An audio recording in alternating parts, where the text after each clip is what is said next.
Morning, afternoon, evening people, welcome back to the channel. So, my rhubarb is absolutely booming. It's now the last week in May. I need to get that rhubarb harvested to allow for more rhubarb later in the season. However, there's far much more there than we could possibly eat. So what I'm going to do is I'm going to be preserving it. So in this video I'm going to show you how we're going to harvest and preserve our rhubarb. So first things first, let's go over the allotment and get harvesting that rhubarb.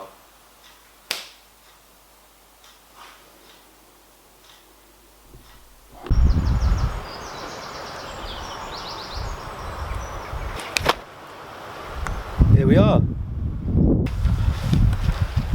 Now luckily, when I teleported over here, I brought my jacket with me because it's starting to rain. As you can see, rhubarb is absolutely booming. So let me give you a closer look.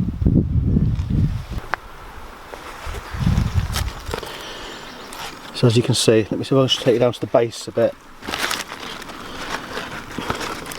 So these small rhubarb, we're going to leave them. It's the large ones that we want. And all we're going to do is just take hold of it.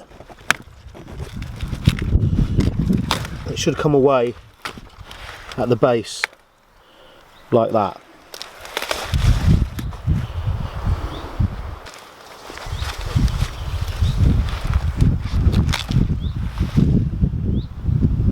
Just like that.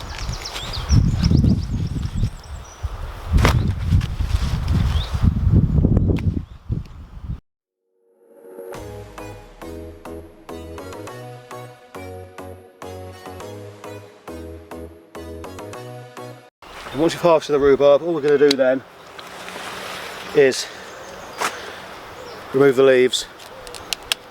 Rhubarb leaves, believe it or not, are poisonous. Oxalic acid they contain, so don't be tempted to bang them in a salad or even feed them to your chickens or your rabbits or anything like that. The only thing they're good for is straight on the compost.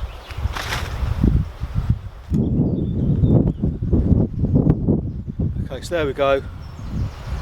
Good bit of rhubarb.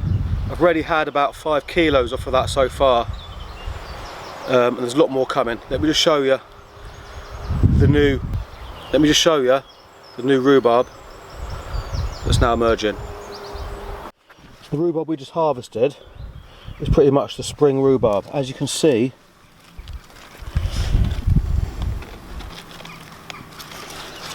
the summer rhubarb is starting to come through now. Okay, back in the kitchen, we've got our rhubarb. There's 2 different methods we can use to freeze this rhubarb, which I'll take you through in a minute. But first things first, we need to prep it. So the first thing we're going to do is we're going to get it under a cold tap and we're going to wash it. Once we've washed it, next thing we are going to do is we're going to chop it up. Now I prefer to chop it into the same sort of lengths as I'm going to use it in. So generally we do a crumble. So when you do a crumble, you want pieces about the kind of length of your thumb.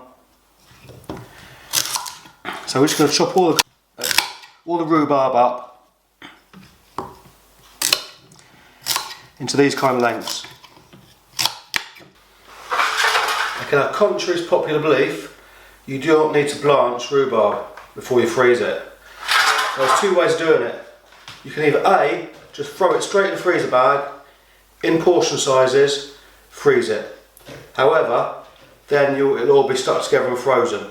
The other way is lay it on a baking tray, freeze it, and you end up with individually frozen bits of rhubarb.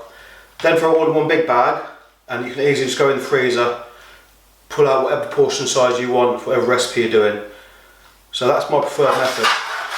So all we're going to do then is just lay the rhubarb out on a baking tray. So it's all separated, it's not touching.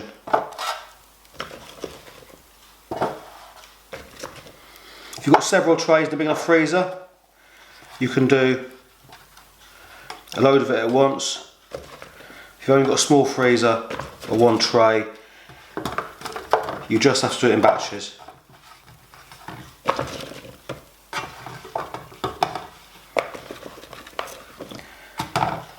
So that's enough there for my first batch.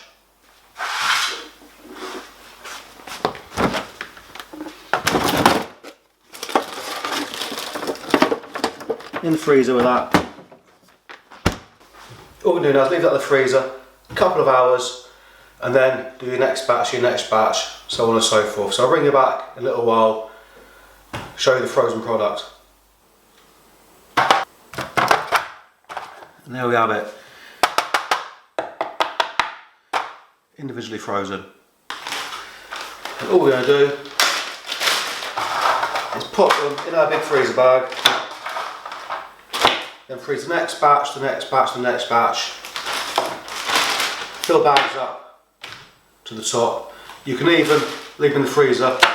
When there's more ready to harvest, bring that, freeze it, put them in the same bags with them individually frozen. And so for your freezer bag, pull out the portion size you require. There we are, good to go. So if you found that video useful and interesting, think about hitting that subscribe button. If you want to see more gardening videos, I'll put a link to the gardening grown veg library on the channel up here. Thanks for watching. Have a good day.